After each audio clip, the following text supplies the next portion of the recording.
We do have Miguel Octavio, who is live in St. Pete. Miguel, when we spoke to you a little bit earlier, it was a little hard to hear. It was so windy.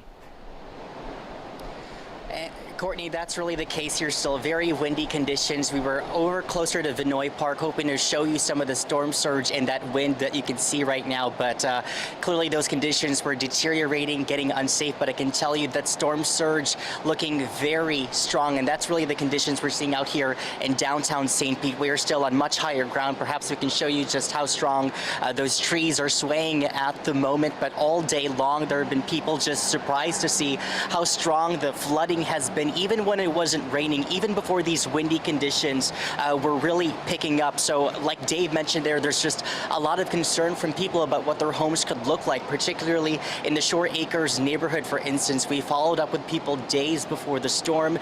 They were feeling concerned, thinking that the flooding was going to be much stronger than Hurricane Helene. The projections did not look good for them. And in fact, some of those streets now closed to the public, and their neighborhood association president hoping that people were taking those evacuation orders very seriously. But just all day here in St. Pete, we've been seeing flooding since there was daylight out here, and those conditions just getting much stronger. We did see a number of people stopping by, taking pictures and videos. They were impressed to see the wind and that storm surge, but even then, when it got darker, they started to realize this was not safe conditions for them. There was debris everywhere, tree branches falling down, certainly just a cause for concern. And we just heard from Pinellas County Emergency Management as well. Certainly they're hoping those people who live in the Zone A area are out there, but they're also asking people, if you don't live in Zone A, maybe in much higher ground, they're hoping that you're staying indoors, taking shelter, because conditions to drive outside right now, I can tell you it was unsafe. There were certain points where my fellow reporter and I not feeling safe quite there as well, so we wanted to make sure we were on higher ground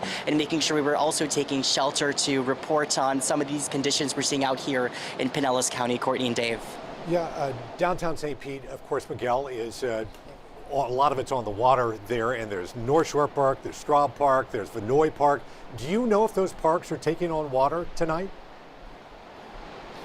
Yeah, we were actually out there earlier and hoping to show you some of those conditions, but some of that water was going to those sidewalks, getting closer out there. And that's why some people were going out there to take pictures and videos while there was still daylight out, but they started to realize perhaps we shouldn't be out here. Those conditions getting much stronger, so the water was spilling over a little bit into the sidewalks. It's been like that all day, even when there was daylight out, but now that the winds have gotten much stronger, much of that water is still being pushed through, so we decided to get to higher ground to report this information to you as safe as we could.